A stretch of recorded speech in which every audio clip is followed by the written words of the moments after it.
The United States of America. Born in 1776, our country is the offspring of a religious-based heritage of liberty under law. Blessed with great natural resources and a pioneer people given to industry and moral discipline, our nation grew to be strong and prosperous and developed the finest governmental system ever devised by man. America soon became known as the refuge of the world's tired, hungry, and poor. Millions left everything in the old world to start over in a land that rewarded initiative and hard work and perseverance. The many millions who didn't come here found comfort and hope in knowing that indeed there was such a bastion of freedom and opportunity, a place where dreams could become reality. Today, our nation appears wealthier and more powerful than ever. New technologies have revolutionized our daily lives. Luxuries once enjoyed only by the rich are commonplace and very affordable. Home ownership is widespread, and our people have the expectation of continued economic growth and prosperity. Yet more and more people are coming to realize that they may prosper materially only for a time because their freedoms are diminishing. The sobering reality is that America has been led far from its praiseworthy beginnings.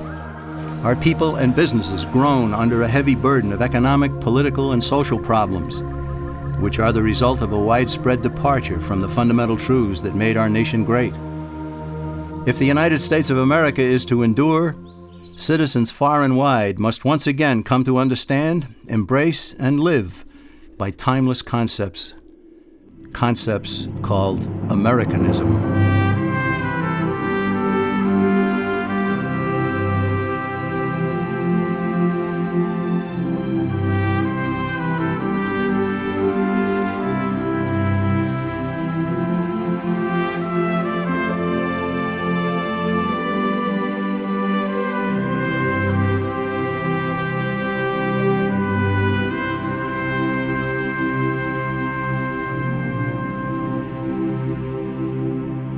What made America great and set it apart from other lands?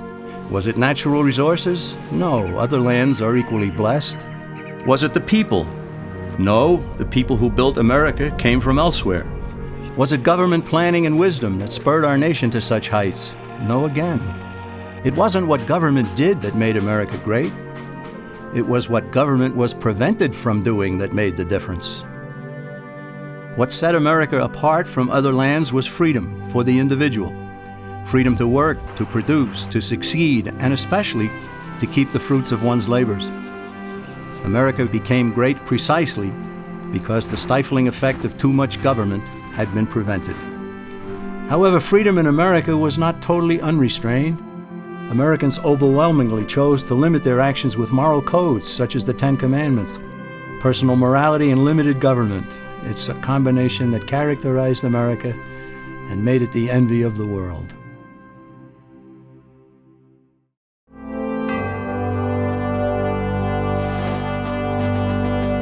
When our founding fathers decided they'd had enough of British oppression, they broke away and declared independence.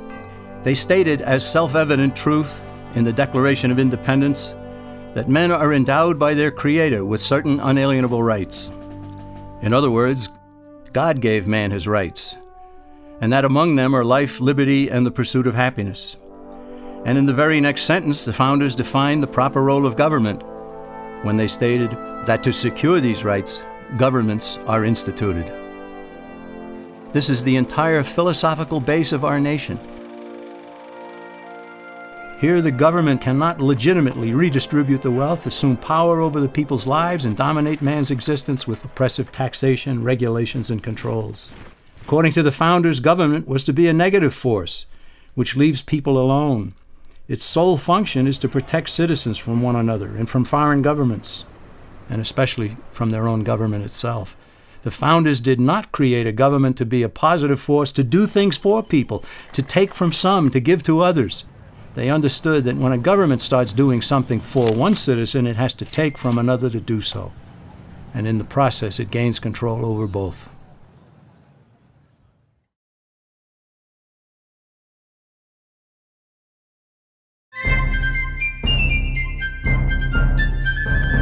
Britain's rulers didn't accept the Declaration of Independence, so our forefathers had to fight a war to make it stick.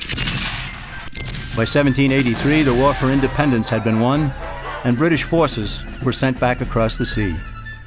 But the governmental system at that time was weak. It had no power to settle disputes between the states, nor the power to tax for proper needs, such as national defense. So in 1787, delegates from 12 of the 13 states met in Philadelphia to revise the system, and they produced an entirely new governmental structure known as the Constitution of the United States. Keeping faith with the thunderous assertions in the Declaration, the Constitution was written to govern the government, not the people, and not the states, each of which was a jealous guardian of its own sovereignty. The founders created a central government with strictly limited powers.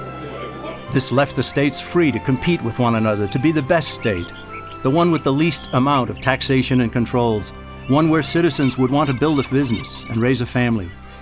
That spirit of competition produced excellence, as honest competition always does. It's important to note that the Constitution wasn't forced on the people. It was sent back to the states for ratification, and several of the Founding Fathers wrote essays explaining it in an effort to persuade fellow Americans to adopt this new system of government. Some of the essays written by James Madison, Alexander Hamilton, and John Jay were collected into a volume known as the Federalist Papers. Those essays provide valuable insights into the intent of the founders in establishing our government. Eventually, all 13 states ratified the Constitution, and then each ratified the first 10 amendments known as the Bill of Rights, further tying the hands of the federal government. These amendments are indeed about rights, but it would have been better had the Bill of Rights been labeled the Bill of Limitations on Government. Why? Because it's vital to realize that the Bill of Rights never gave citizens any rights whatsoever. Its sole purpose was to safeguard God-given rights by limiting government power. The founders even insisted that Congress shall make no law about speech, religion, the press, assembly, the right to petition, the right to keep and bear arms, and so on. These amendments are directed squarely at the federal government, not the individual and not the states. They are like most of the 10 Commandments, which are essentially thou shalt nots. The Bill of Rights says Congress shall not, all the way up to the marvelous 10th Amendment, which says in effect, if we forgot anything, you can't do that either.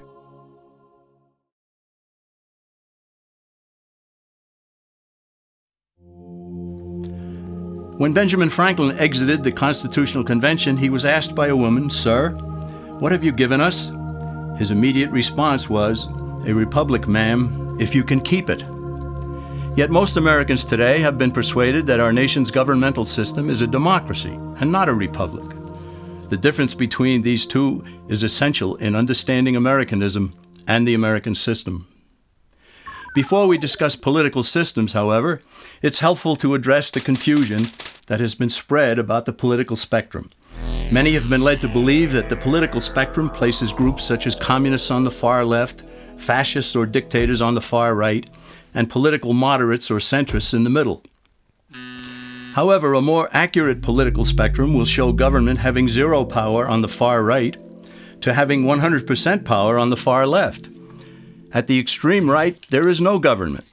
The extreme left features total government under such labels as communism, socialism, Nazism, fascism, princes, potentates, dictators, kings, any form of total government.